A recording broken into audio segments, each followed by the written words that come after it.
What's going on, everybody? Welcome back. This is Hawk Talk on Melrose. If you are watching this on YouTube, you're going to notice that it's just me, and that is not the case. Tyler is in this episode. Unfortunately, after we got done recording about an hour ago, we did about a 55-minute episode. It was discovered that there was something weird going on my end, connection or something. I don't know, but my voice kept going in and out.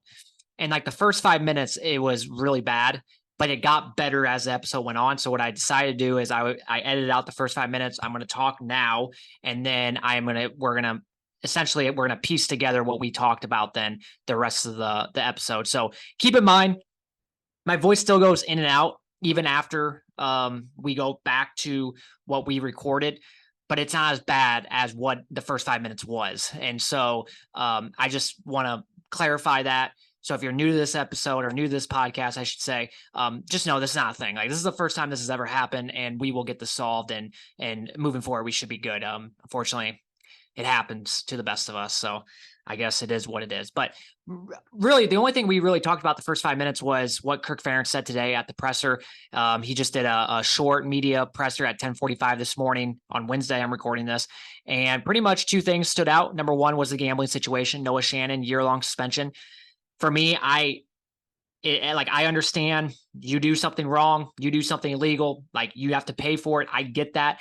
I just don't really agree on a year-long suspension. Like, that just seems a little harsh, especially for a guy that has done everything right his, 5 years at Iowa. And, yes, I know gambling is not something right, but I just think a year long is it's just way too long. Like, that's, and the fact is like, you can't redshirt from a suspension. So if his appeal doesn't go through, he's done. Like, he's done as an Iowa Hawkeye. Like, I don't know. I just think that sucks. Like, if you're gonna punish him, it should be max like six games. So I just don't really agree with that. And the thing is Noah's not the only one. There's gonna be some other players. There was 11 total players between all the sports, and so when you factor in like wrestling and baseball, I mean, I don't know if that leaves that many more players for football, which is a good thing. But we'll know more obviously as we move forward, and especially when we get into that first game, we'll know who is and who didn't gamble, because there'll be guys sitting out essentially. And then the other thing was Cade McNamara. Sounds like they're optimistic. Not going to lie to you, yesterday at this time I was not feeling good, just from what I was reading. And now, like I said, message boards and different things like that, people, having the inside scoop, you take that with a grain of salt, but still, sometimes those rumors are true.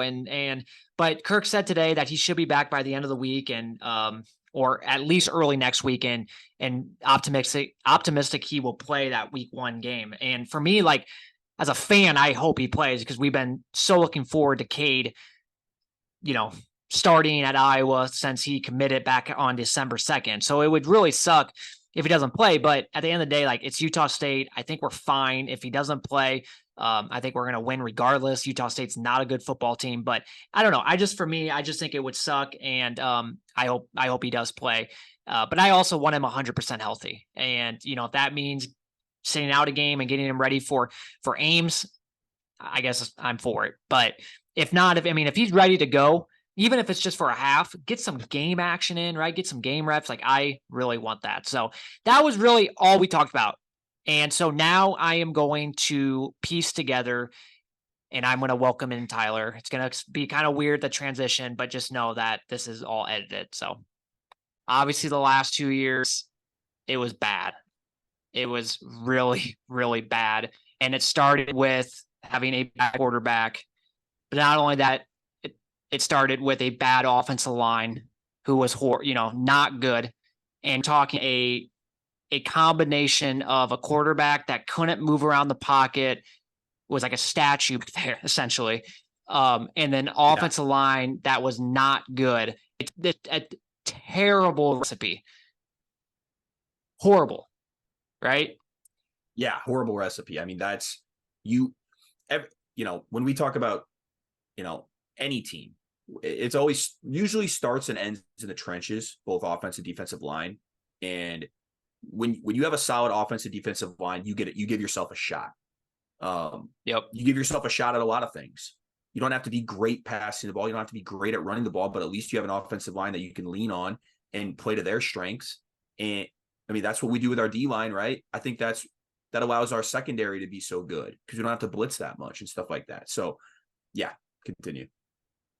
I agree with that. And so, and I've always thought like if just one was better or was like good, it wouldn't have been as bad. Like if Pete was good at like scrambling, getting outside the pocket awareness, but the offensive line, well, it wouldn't have been as bad. Or if it was the other way around, offensive line was really good with statue quarterback, it wouldn't be as bad because you would have a good offensive line to protect him. Right. So I saw this. It was Hawkeye Game Film tweeted this, and it was just absolutely crazy. It was, I think I know where you're going with this, the percent of pressures turned into sacks under Petrus, and it's really a stat that's tracked to see if the quarterback has the ability to evade, manage the pocket, right, all those things. So in 2022 and 2021, it was really high under Petrus compared to previous quarterbacks. So Petrus, both years, it was around 25% of pressures turned into that. So 1 in every 4 pressures turned into a sack. Compare that to Nate Stanley. He was around like 14%, and CJ Beathard like 16-ish%. So doesn't sound like a big number, but it in all reality, it actually really is. And that really shows you how bad it was when it came to that. Oh, and Jake Rudock was around 14%, which he was obviously like almost a decade ago already. Right. So what you're saying is those 3 quarterbacks, you take their average around what, 15%, and he jumps up another, and we're talking about Petrus, jumps up another 10% at 25. Yeah. That's, like you just said, a fourth of your offensive plays or pressures resulting in a sack. What do we always say? What happens with Iowa's offense when we take a sack? You might as well say the drive's over. At least recently we've said that. So that's it right there. That's a big statistic that you just read off. I mean, that's a huge piece of information that we have to get corrected, obviously. And so the last 2 years, in all reality, defenses had zero fear. So you had literally no weapons on the outside. Other than Laporta and Luke Lachey, you had no weapons because a lot of them were just simply hurt last year. Horrible offensive line, terrible quarterback. Defenses could load 8-9 guys in the box, make us throw the ball, which we couldn't do, and just pressure the hell out of Petrus.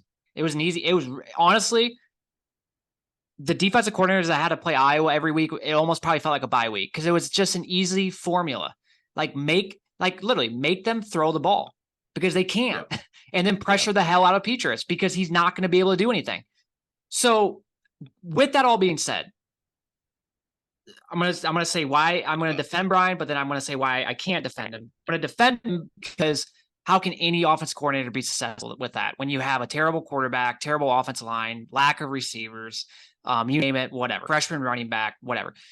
Why I won't defend him though is they should have done something about this last offseason. I really felt like, okay, if you feel like things are not as good, like you see Charlie Jones leave, right? Like you see him leave in the spring of last year, you should have went out and got another wide receiver.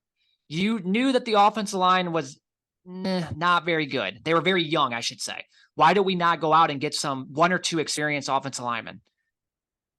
Why couldn't we go out and get another quarterback? I'm sure there were some quarterbacks in the transfer portal last year. So I want to defend him just by saying like what he had to work with was really bad, but like at the same time, like it was kind of on you because you and more your dad, if anything, didn't want to utilize the portal last year. At least I'm just glad they finally realized like, oh yeah, we better use the portal. I mean, every other team is doing it. We got to take advantage of it. But so I'm going to defend him there, but I can't defend him on that. Yeah, I think you hit the nail on the head, man. I think the other part of the game or the other part of like coaching is all the stuff that comes along with it that's off the field, recruiting, making sure, you're building your roster the way you want it. It sucks because it's like, I hate for last year to be like how bad our offense was. We averaged 14 points a game. It took that to finally realize like, man, we got to get better at offense. Like, no, come on. Yeah. They knew. We knew in a half of a quarter, or we knew in 2 quarters of that first game at halftime, I'm like last year, I'm like of the South Dakota State game, I'm like, what am I watching right now? Like, I thought it was bad the previous year, and it's like, what? Holy cow! Yeah, So it was horrible. it just sucks, and you're exactly right. It's not Brian's fault that the wide receiver core got riddled with injuries. In fall camp. I mean, that's not his fault. It's not his fault necessarily that Petrus didn't continue to develop into a better quarterback, but at the same time, you're the quarterback coach as well. So like, if you know it's not working, I just, like you said, I hate that there was no sense of urgency last year, because think about it, Collin, we're one game away and we make it to a Big Ten championship. Exactly. Right? Like last year. Like, could you imagine if we kind of went out, like you just mentioned, and grabbed a few key important positions that we needed, right before the season, and shored up a few things with the best defense in probably Ferentz, like, era. It's just incredible. Like, yeah. And that's another topic, I guess, for maybe a different time. But it's like, I do. It's like, if you're on that defense last year, I'm sure guys were pissed. How could you not be? You keep yourself in every game, but your offense lets you down repeatedly. And then they did a great job of defending the offense. It's what you do as a teammate. It's what you do as, when you're part of a team. But yeah, you ask them, you put them to a lie detector test. I can only imagine how they felt. So yeah, I agree with you though. I think, and that's why I say this year, I'm sorry, no excuses. No excuse. No excuses. So the Brian Ferentz era kind of summarized as this: first 4 years, really honestly not that bad. I mean, you look at the points per game, really not bad. Last 2 years, horrific, but it shouldn't go from decent to bad. Like it should be an upwards, Right. But I also did this too, which was kind of like, you're going to be like, wow, I did not realize. So last year, I should go back to 2017. So 2017, we averaged 28.2 points per game. If we would have averaged those points per game last year, we would have went 11-1. Our only loss would have been Ohio State. And if we would have done that in 2021, we would have went 12-0. 2018, it was 30.6 points per game. We would have went 11-1 last year, 12-0 2 years ago.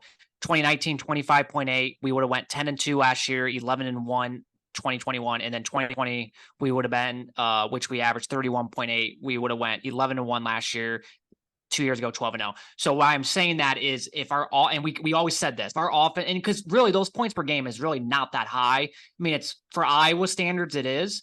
And it's pretty good. If we just did those the last 2 years, just be average, slightly above average, look at how good we would have been these last 2 years. We would literally be going into this year, like going in the New Year's Six Bowl playoffs potentially the last 2 years. But no, it's because the offense was so freaking bad.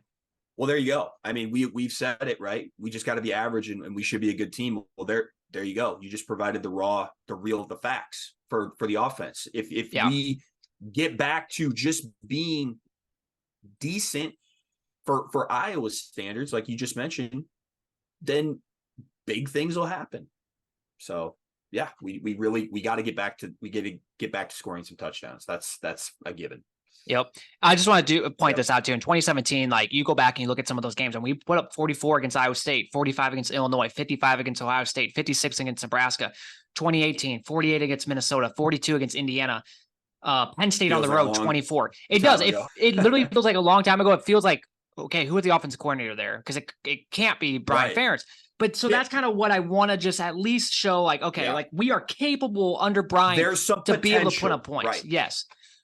So you said the word no excuses like 2 minutes ago, and I 100% agree. No excuses this year. You have a good running back, or I should say good running back room, because you have 3 guys that are capable. You have a dynamic tight end, 2 NFL caliber tight ends.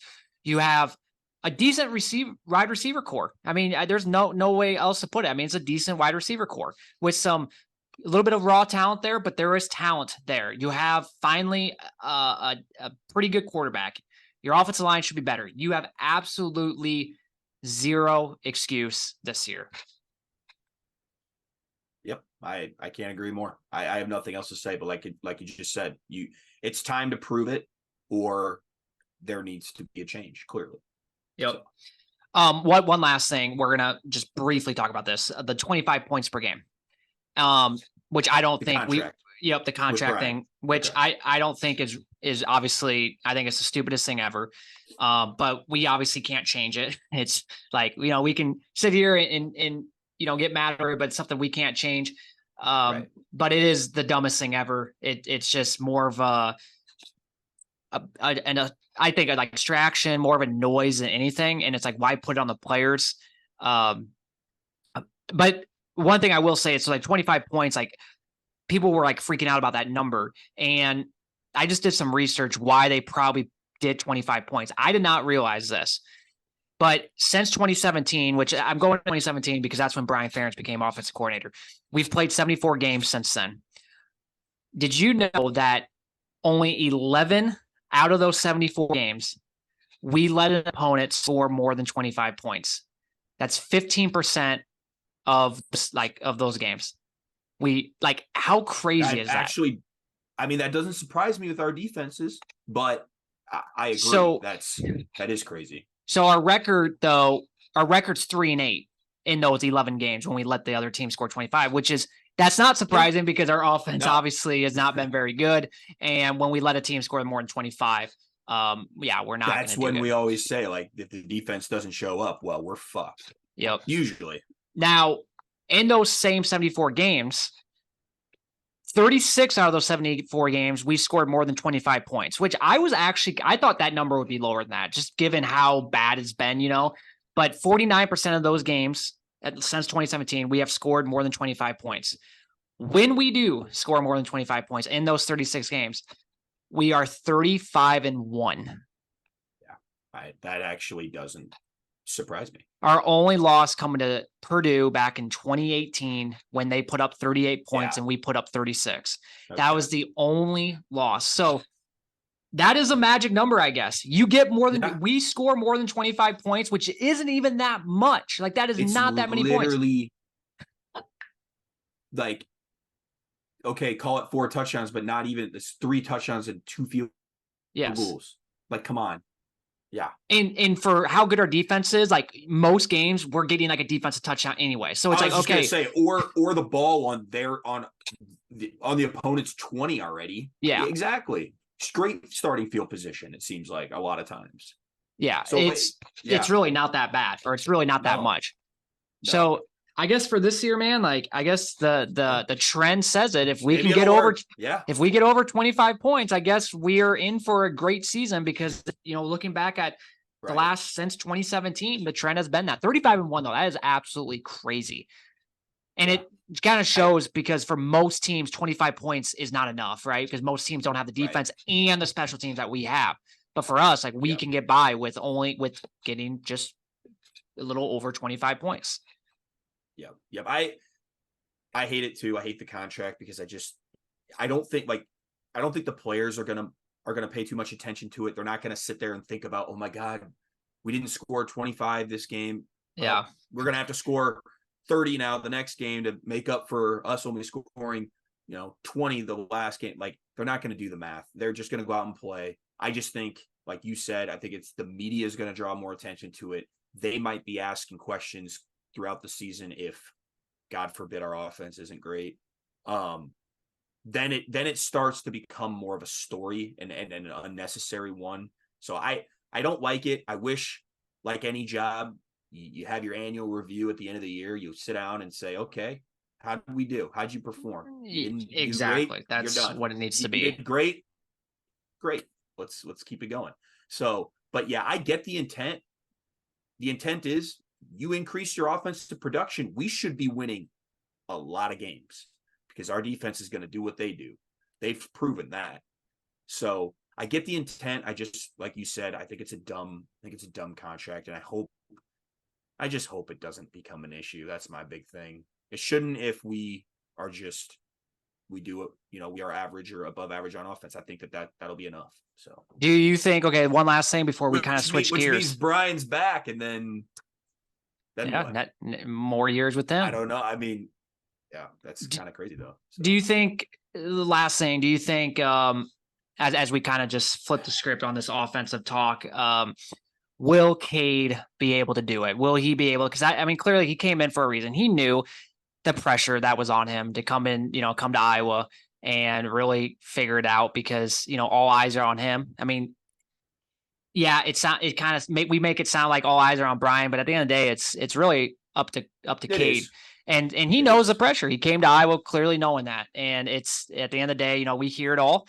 Kind of what Cade said back. This was like so long ago, but when Cade, went on that podcast and was like, said something along the lines of like, I don't, give a shit or something, what like other people think, we're going to get this thing or something. He said something along those lines and he knows. And can he do it? Can he be the one to kind of turn this thing around? Get back to the pre 2020 ish offense or hopefully even better than those years, right? I'll just say this. If he does and he outperforms what I think our expectations are for this team and our offensive production and things like that, if he goes out and just balls, he very well could cement himself as one of the best Iowa quarterbacks to play because of how bad we were. I don't think people realize how bad we were. And if he can just flip that into something that where we can actually be slightly feared on offense, if that's even a question that can be asked, like, yeah, I think he'd be up there in the Iowa football, lure of different amazing players that have come through Iowa. I think that. I think I think he's capable, but we'll see if a lot of things the have to go coaching right. staff, if Brian, if Kirk holds him back. Have to go right. Right. Yeah. And I think really it comes down to two, like a big thing, and we don't talk about is just staying healthy too. Like if he can stay healthy, if the coaches don't hold him back, I think he is more than capable of getting this thing turned around for Iowa. He's clearly going to be a way better quarterback than we've had. And at the end of the day, it is the best quarterback that Brian has had, because I do think he is better than Nate Stanley, and he's clearly way better than Petrus. Because what we always forget, Brian didn't get a coach, CJ Beathard, and I really think like you give Brian CJ Beathard, I think it'd be better. I think I just think you put any offensive coordinator with how bad our offensive line was with Petrus, I agree. It's not good. He was limited, and he was definitely limited. Very limited. That's we've gotten into all that. I go down there. I keep talking about it, but let's Cade, come on, man. You got this. Well, hopefully in 10 days we can see it, right? God, I hope he plays, man. I do too. I really do. All right, we're going to do this real quick, and we're not going to spend much time on it. Each topic we're going to go through pretty fast. I saw this article on 24/7 Sports. It was shot or no shot. He came up with a bunch of different just different like random things, and he put either shot or no shot. I'm not going to say what he said because it's a VIP article and I don't want to spoil it, but we're going to kind of play the game ourselves. So we're going to spend, like I said, very, very brief. So if you just have like, you either say shot or no shot, and then if you want to say something real quick, then we'll move on to the next one. So the first one, what is 33 points per game, shot or no shot? Oh God. See, this is all new to me, so I'm just live reacting to this. 33 points per game, no shot. Okay. No shot. You? I'm gonna I'm just gonna say real quick. I'm just gonna say to jump from 14 to 33 would be the best coaching job, player job that might be out there in the country. Yeah. So that's why I'm just realistically speaking, I have to go no shot, but I hope I'm wrong. I'm not saying this just to disagree, but I am going to say shot just because you go back to 2018 and we, with Stanley and the tight end duos that we had that year, we were really damn close to 33. Like I said, we were at 31 something points per game. So, but yeah, I do agree with you though, with the 14, that'd be such a big jump, but I'm going to say shot for the hell of it. All right. Cade has more passing touchdowns than JJ McCarthy. No shot. Absolutely no shot. Yeah, I put no shot too. I think Michigan is going to lean heavy on the run like they always do. Yep. But Cade JJ was really good last year late when he had to make throws, and like I think he's only going to get better as well. So, and just obviously the talent at Michigan is always going to be really good. No matter, I know they're missing some wide receiver, might be some question marks there, but That's hard for me, right, to say that. Yeah, I'm gonna say no Yeah. shot. JJ threw for 22 touchdowns last season, and he's only going to be better this year. So I'm going to say no shot as well. Caleb Johnson has 1,200 rushing yards. I would say there's a shot. If you're looking at 12 games, it's about 100 yards a game. Seems like a lot. But he had 700 yards last year when we were terrible, and he had every dude breathing down his throat from every defensive player imaginable. So Yep. if we're better and we are able to be a little bit more balanced and have some sort of fear throwing the ball, I give him a shot. Yeah. I'm going to say no shot. And the only reason it's not because I want to disagree with you. It's not why we're doing this. So Iowa has not had a 1,000-yard rusher since Tyler Goodson back in 2021. And for me, the only reason I think he got to that is because he was by far and away the number one back that year. I think Johnson's going to get most of the carries, but it's going to be kind of running back by committee type of year. Like you're going to see LaShawn Williams, you're going to see Patterson. So I just think it's going to be tough for him to get to 1,200 yards just because he's not going to get all the carries. But if he gets the majority, you never know. No, that's a good point. Wide receivers have more receiving touchdowns than tight ends. No Game shot. tougher. No shot. Absolutely no shot. Yeah, I'm going to say no shot think as with well. Eric Hall, the familiarity there, Yep. along with Luke Lachey, who I think is going to be a stud. They're, especially down in the red zone, those big targets, I think Cade's going to look there first, and they're going to maybe get a few more opportunities than our wide receivers. Yep. So I said no shot for this one as well. I hate saying no shot all this time, but damn. Iowa makes a New Year's Six Bowl. Which means what again? Just to be clear for everyone. Just because the New Year's Six isn't necessarily like a playoff, right? No, it's like just like the big bowl. Like you have like the Sugar Bowl, the Rose Bowl, the Orange Bowl. God, what would that mean? Iowa would have to go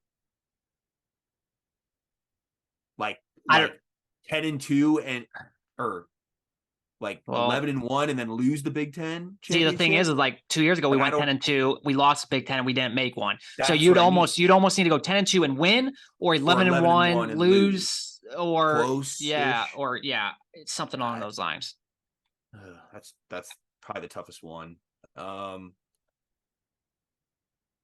go shot because I think our schedule is favorable enough where I think we can be in every game, and you never know what can happen, especially with Cade there now. So I'm going to say shot. I don't feel great about that, but I'll give it a shot. I'm the same way. I shot, but this one I would not bring to the bank long shot. Because you also have to remember too, like the Big Ten East has some really good teams. That's the thing. And they can allow for a few more losses probably, and still probably have a better chance of making one. You can't bring that many teams to the New Year's Six Bowl in the Big Ten. And if you already have Penn State, Ohio State, Michigan, and one of those teams are going to go to the playoffs. So that doesn't, but it's just there's only so many teams. And so Iowa, in my opinion, would have to probably go 11-1 and win, or maybe 11-1 and lose and maybe, or 10-2 and win, or something along those lines. 12-0 season. God, we did that. What was that? The 1 year, the first year of the playoffs? 2015. I think that was the second year of the playoffs, I think. Okay. God, I just said our schedule gives us a shot, right? But I'm going to say no shot because I just think the Big Ten West is trending upward, even though people, non-Iowa fans, don't like to say that. And just the fact that every game is a grind, and you're going to get everybody's best shot. Yeah. So I think no shot there. I'm going to say no shot just because I do not see Iowa, even though I'm hoping Iowa can go in and beat Penn State. I just don't see it as of now. So I'm going to go no shot. Iowa stops using a fullback. No shot. Not until Kirk retires. No, I said no shot, even though I'm more excited about this fullback, Hayden Large, who's an ex-tight end, who is going to be a little bit more athletic, can actually be a little more, can be more involved maybe in the passing game stuff other than, since what's his name's gone, Pottebaum. So, but no shot. We're going to definitely keep using fullbacks. Especially when it's 4th and 1. Yeah. It'll be fullback committee by committee. two receivers, not tight ends though, two receivers over 600 yards. Two different receivers. Yeah. Two different receivers. No shot. I don't know. I don't see that. I put shot just because in 2019 with Stanley, Emir Smith-Marset had over 600 receiving yards, and Tyrone Tracy was really close. He was at 589. And I do think I am confident Iowa is going to throw the ball deeper this year. And I think if you start doing that more, I mean, you're just saying if you connect on, let's just say like a 60-yard or 70-yard bomb, okay, well, you're already, you're that much closer to 600 yards. So I'm going to give it a shot. I'm not overly confident about that. I'm going to go shot on that. Team rushing. This is all the rushing, including even Cade if he scrambles stuff, over 2,000 yards. Well, I don't have the numbers in front of me like what you did before with the rushing, but 2,000. I don't know. I have no idea where we've even been. So like, I don't want to just say shot and then we've never done that yet. So like last year, I would say, I don't have the numbers, but like last year, okay. So Caleb finished with what, like 700. Williams probably finished with what, like probably 400, 500. Yeah. Patterson didn't, and then obviously Peters was probably negative with all the sacks. So like last year it was probably like 1,300. I would have to look. I don't know. So 2,000 is obviously quite a bit higher, but I'll go shot for the hell of it. If we can establish some sort of running game that's effective, and I would say we can give it a shot. And then, like you said, we actually have a quarterback that can, get a first down when needed if he has to make a play with his legs. So that many more offensive possessions too. I think we forget how many 3-and-outs we probably had last year. So yeah, I'm gonna go shot, but not really confident with that. I do like the trio of Johnson, Williams, and Patterson. Yeah, and then you add hopefully Cade has ability to go upfield as well. So I'm gonna go with that. Completions over 64% for Cade. 64, and we were wanting Spencer to get to 60. Well, we just wanted him over 60. That was the goal. Over 60. Yeah. I would say shot because I think Cade is that much better than Spencer. And again, I don't know his numbers at Michigan, but I'm assuming they weren't as bad as Spencer, nor any quarterback as bad as Spencer.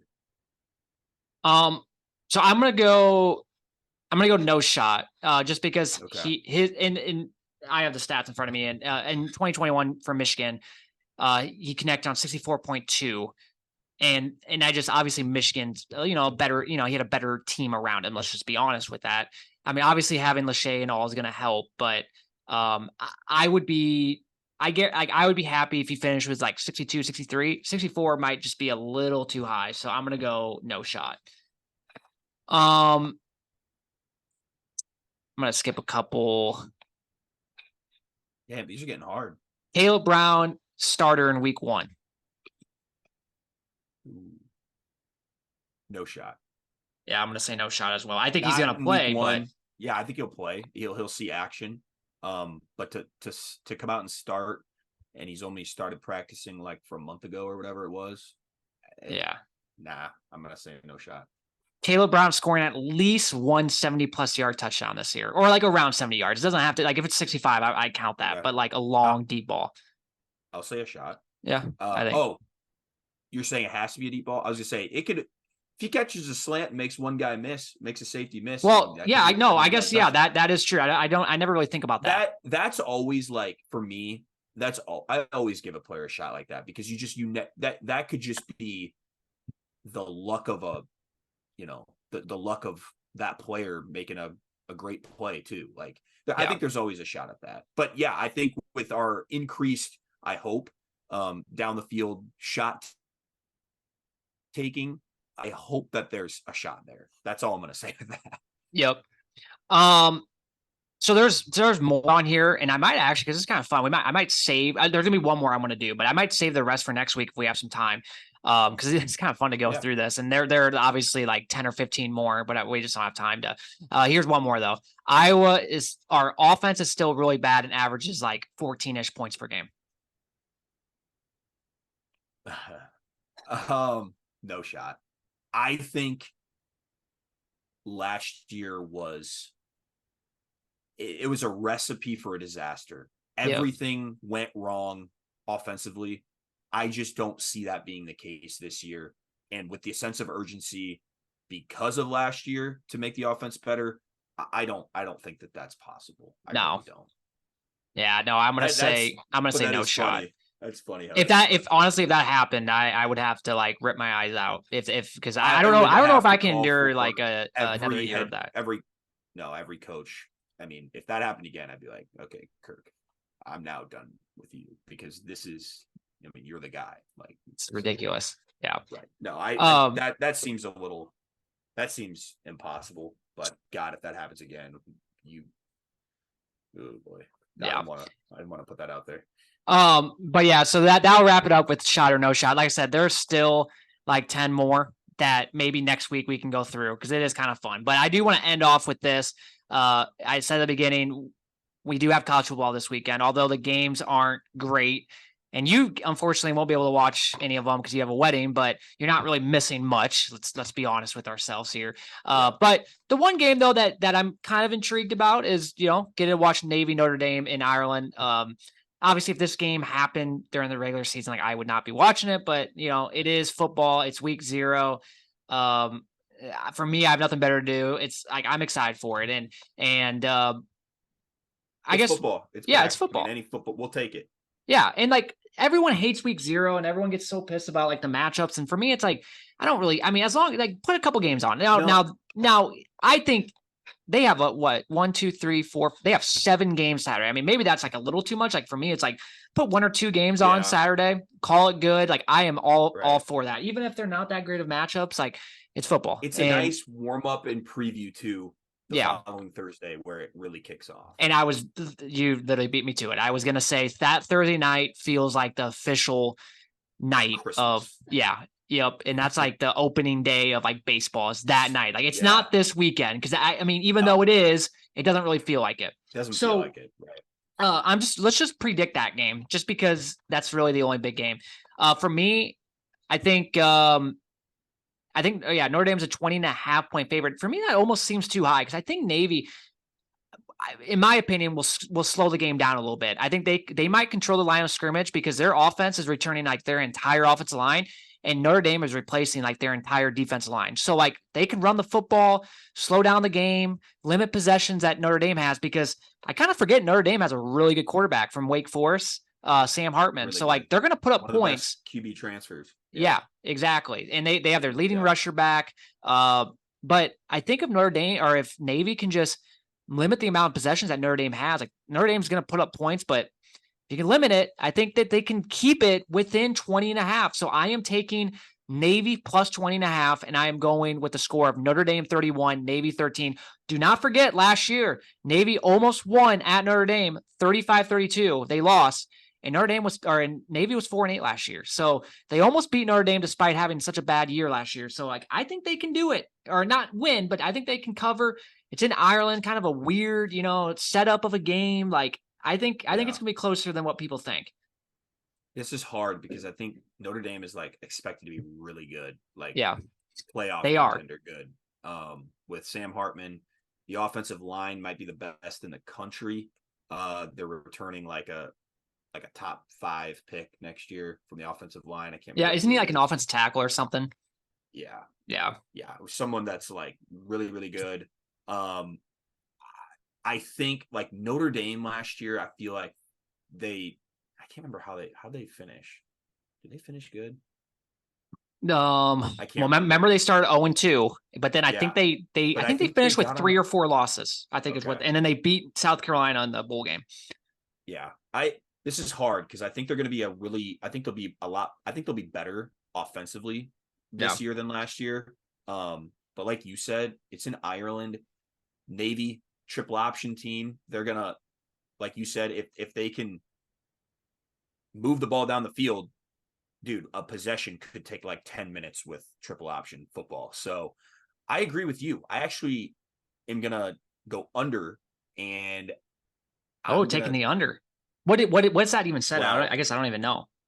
It's like 50.5 or something, I think. I'm gonna look it up quick here. You could check me on that. I was going to take the under just because. Yeah, it's 49. 49. Okay. So stylistically, every time you play a triple option team, I feel like, and if that triple option team can at least put a few drives together, that limits your offensive possessions. Yeah. So I'm actually going to take the under. It's actually not a bad.